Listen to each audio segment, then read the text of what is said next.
Stephanie. Welcome and welcome back to Quilting Beauty and Books, my corner of YouTube.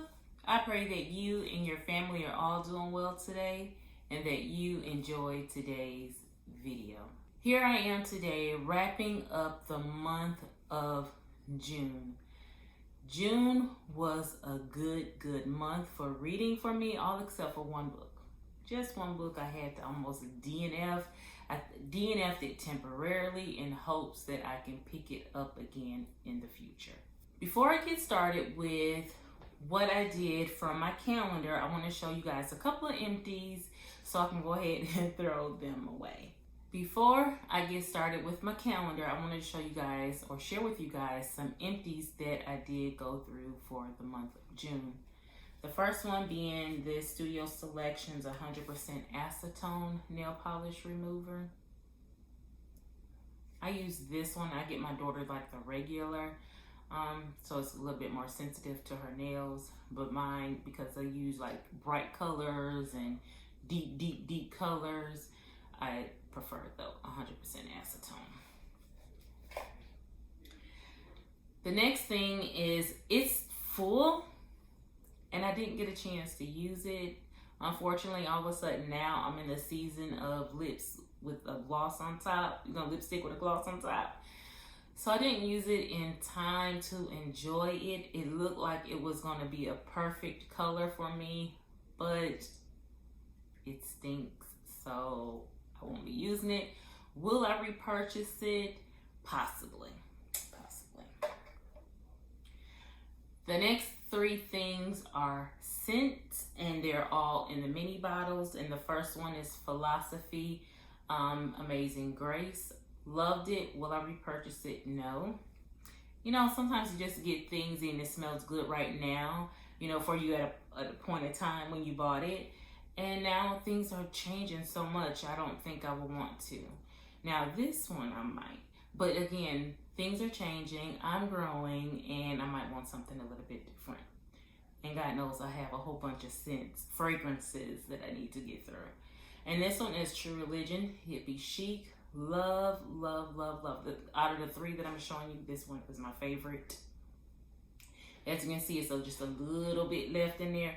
And unfortunately, this little squirter that they got in here will not let it pick up. And then Fancy by Jessica Simpson. Another, no, I will not purchase again.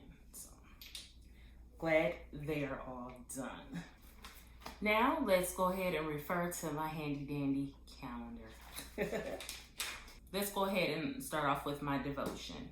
I did continue day 31 through 60 in the Priscilla Shire Awaken. I know it was going to be a toss-up between this and the book of Esther, but guess what, guys? I did this one as my evening devotion, and I did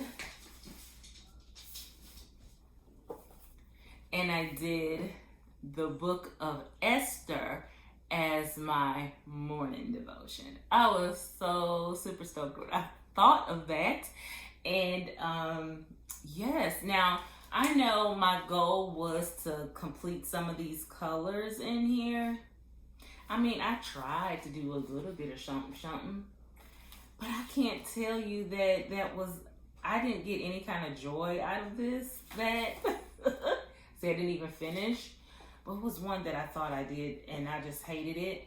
And I was like, you know what? It's just too much stress. This one. It's just too much stress to try to figure out the colors and stuff like that. But I did enjoy the Bible study itself. A lot of great questions by Mr. Peterson. Really good questions. And definitely stay true to the Bible, of course. Do I recommend it? I do. I would recommend it for someone who is beginning in their walk or beginning with their study or the first time studying the book of Esther. So when you go start getting deeper into it, you will have a nice foundation. That's what I got out of this book. Great prayers, short prayers in the book. I mean, I did my writing and all that kind of stuff, my underlining, and I did not do all the color coding and stuff like that. I don't know if I'm moving away from that or just, just happy that I did it and, went through it. But no, absolutely an amazing study again for someone who has not studied Esther before or, just wanted to get their feet wet with it. This will be a great start. The next thing I did was catch up with Kim Cash-Tate on the Clean series that she's doing on the Book of Revelation. It has been amazing. I was terrified of studying that book. I am so glad that I stuck it out, and I am definitely learning so much from that series. Also in the month of June, we had what my pastor called Power Up classes, and it was like for the first 21 days of June, but it extended a little bit past it. I'm telling you, it was amazing. She did it live on Facebook for her members, and I am going back and referring to those because she dropped science nuggets, whatever you want to call it, on each of those days. I'm talking about love and compassion and what we must do, especially in the times that we're living in right now. A lot of injustice and stuff like that. Guys, it was really good. I grew a lot. Also, at the end of June, I think it was the end of June, my father and I were talking, and he was telling me about what he was doing in his church. My father is a pastor. He's my godfather, but you won't hear me calling him godfather or my godmother. That's my mother, that's my father. Okay? So my dad is a pastor. And so I listened to their online prayer ministry and his online Bible study. So that was pretty cool. I did that at the end of the month. Now on to some books. We're going to go ahead and start with the one that I did not finish. I tried so many times during the month. I think I'm about 65% done with the book. I will finish it, just didn't do it in the month of June. And I think it's because my perspective changed. A lot of it seemed to be like, I'm not gonna say old-fashioned advice, but it's not. It still pertains to this day. First, let me tell you about the book I'm talking about, and it's Beside Every Good Man.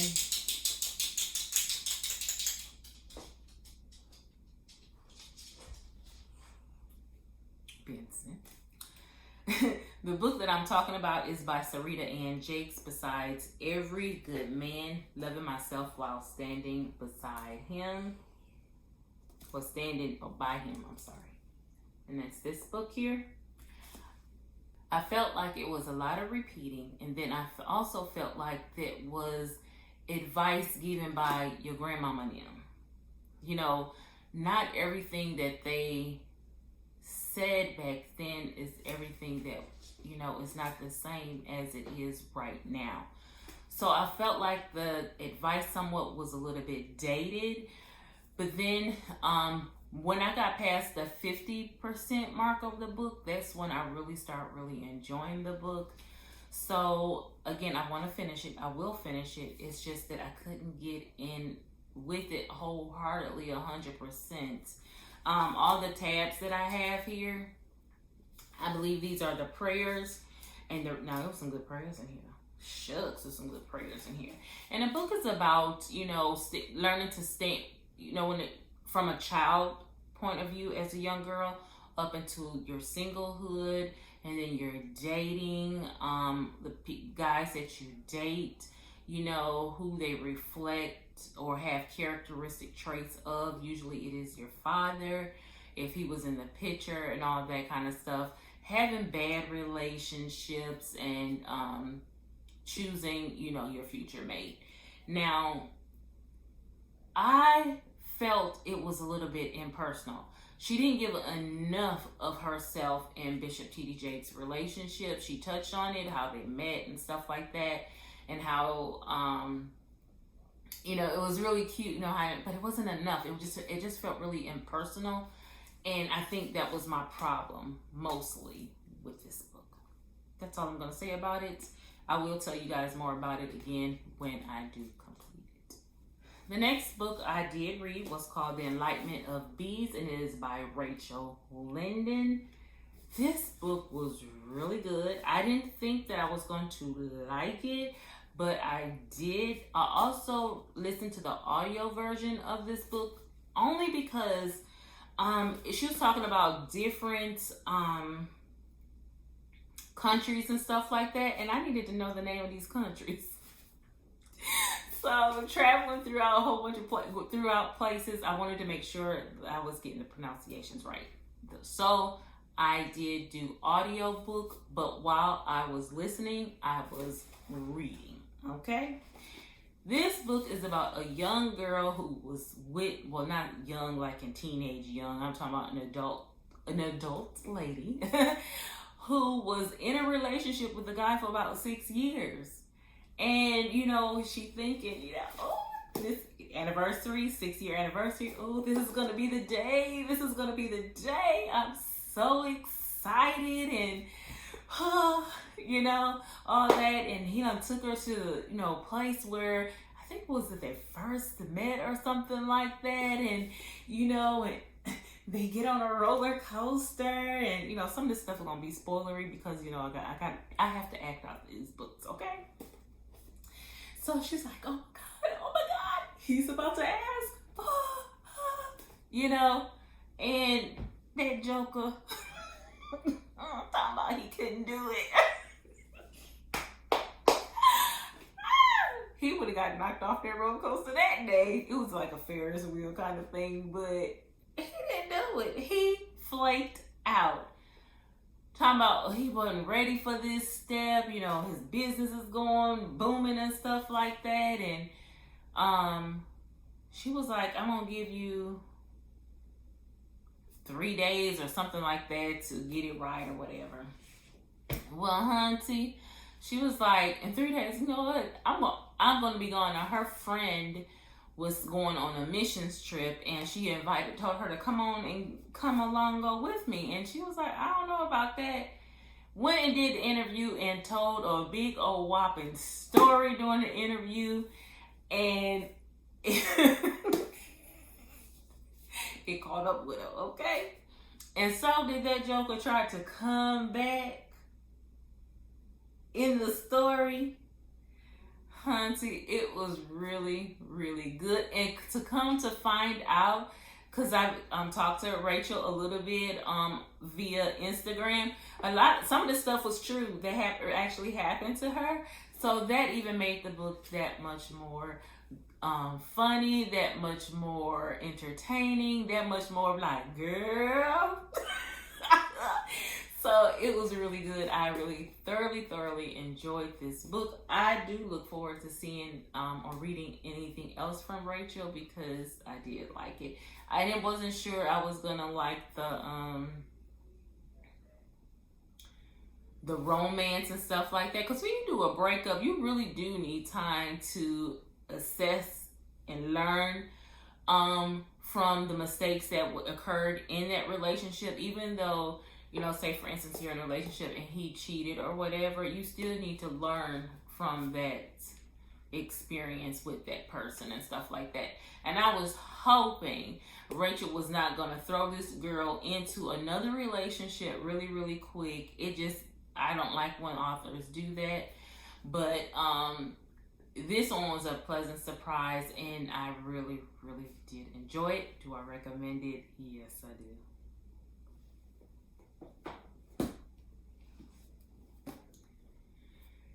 The next book that me and my girl Annette read over at Daughter of Increase. If you don't know who she is, shame on you, because I talk about Nate in about every video. And I don't know why, because I just love her. She's my little sister. We read the Return to Me book by Lynn Austin, and this is book number 1 in the Restoration Chronicles. When I tell you, this book blew my mind. If you don't know, you better know who Lynn Austin is. She is my last year's Francine Rivers.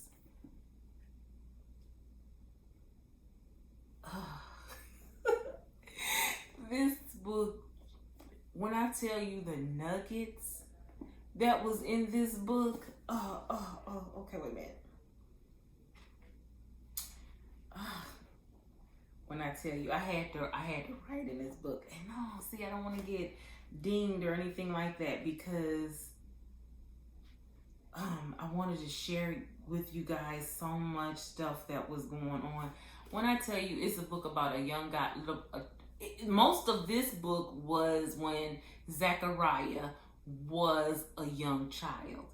Zachariah knew that kind of knew that he had a calling on his life, and then he had this little friend. She was wild, y'all. Her name was Yael. She was wild. Oh my gracious, the girl was so wild. And it was a scene where a point where her mom had died, and she was like, that God is no God of mine, that kind of thing. And he was like, how can you say that? Was only one true God. And she had gotten mixed up into I'm not gonna say sorcery, because it wasn't sorcery. Reading the stars. What do they call that child? That woman? I can't remember the term. I'm gonna put it on the screen when I figure it out, when I remember what it is. But they believed in the stars and stuff like that, and the stars were supposed to tell your future and stuff like that. Well, Hunty, Yael had to learn the hard way. She didn't learn it into like adulthood. And it was so many great characters in here. Lynn built up each character beautifully. I mean, the book flowed to the point where it was impossible sometimes to put this book down, because I just needed to know just a little bit more, just a little bit more, just a little bit more. This book was amazing. Hands down, the best book I read in 2020 so far. I love this book. Zachariah had to go. No, Zachariah had Ido, however you pronounce his name, Ido. Man, I wish he was my daddy, because he was cool and he was firm. He was like, no, because we got to get up out of here. He moved his family, and they were like, his wife was tripping there for a moment, and his son's like that. No, I'm sorry, you can go, but we staying, because they moved to Jerusalem. And he was like, well, I'm gonna take Zechariah, which was his grandson. And the father was like, on the last day, talking about start crying and stuff like that. He's like, don't do that. God had spoke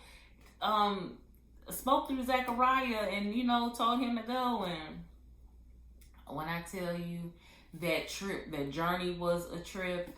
When they got there and they looked at Jerusalem, I was like, because it was all tore up and they had to rebuild and everything. And then one thing that God had told them to do was rebuild the altar.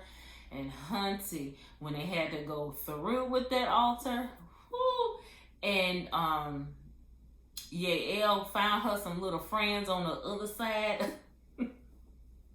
I want to call them the they were like Samaritans or whatever. They were on the other side. They didn't believe in the one true God. And when I tell you, this book was so good.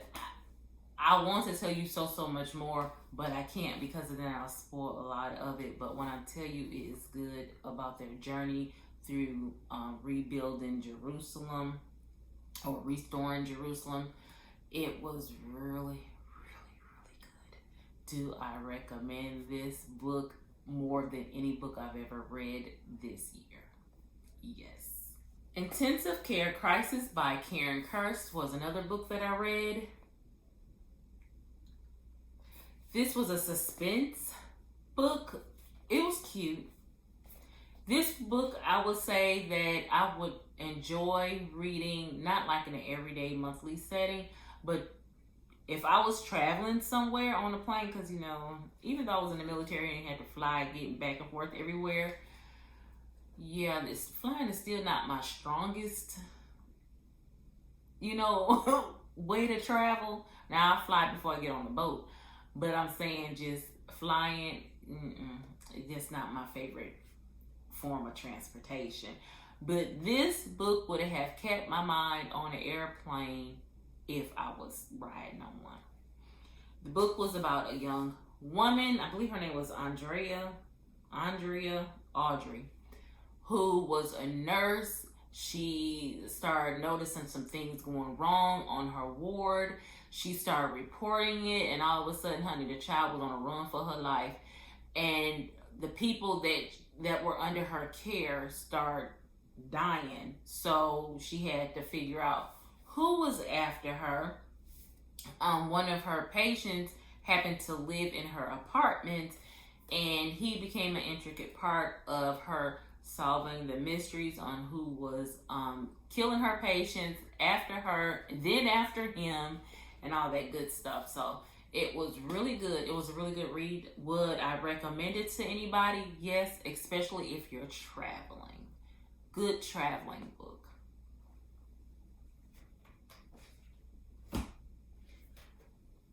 Good traveling book. However, let me rephrase it, because I just touched on something a little bit ago, and I know Holly also had brought this up several times.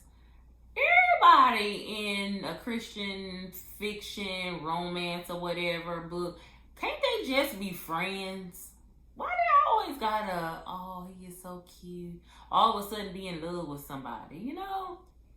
They could have just stayed friends. That would have been good. Stayed friends. The next book is Screw Tape Letter by C.S. Lewis.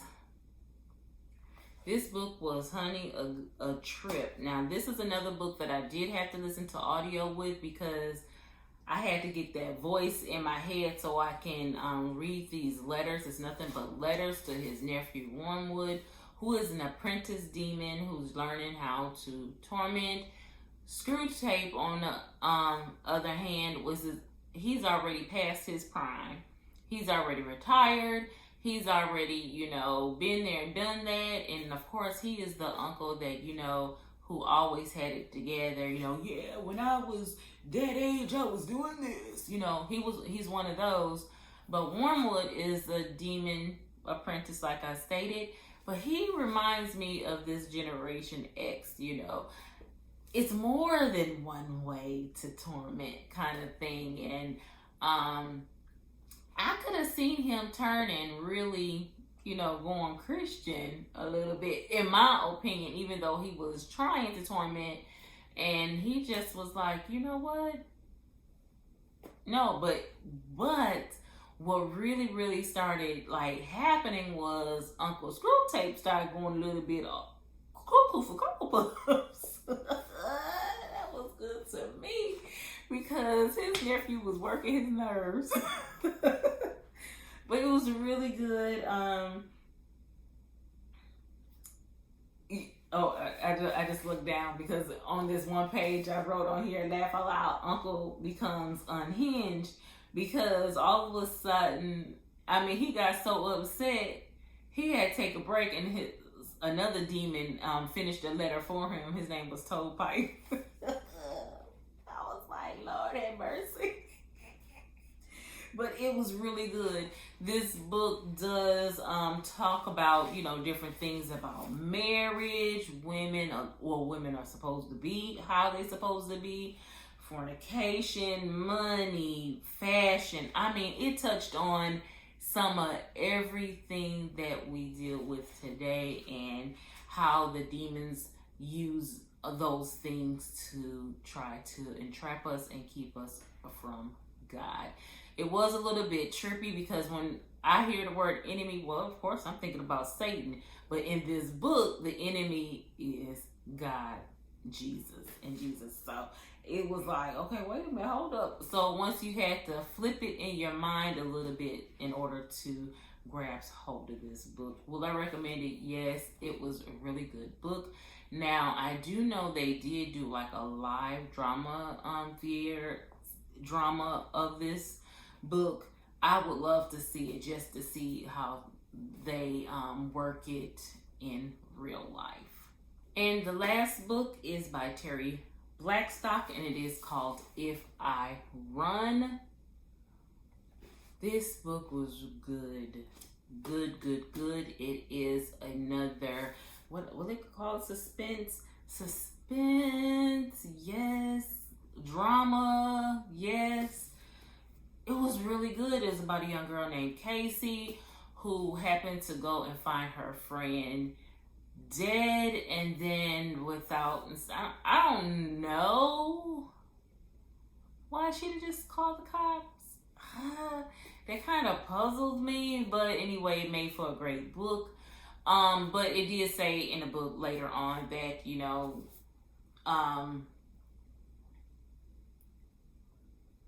how the scene looked, and because she touched things, it would have looked like she had done it. So she ran.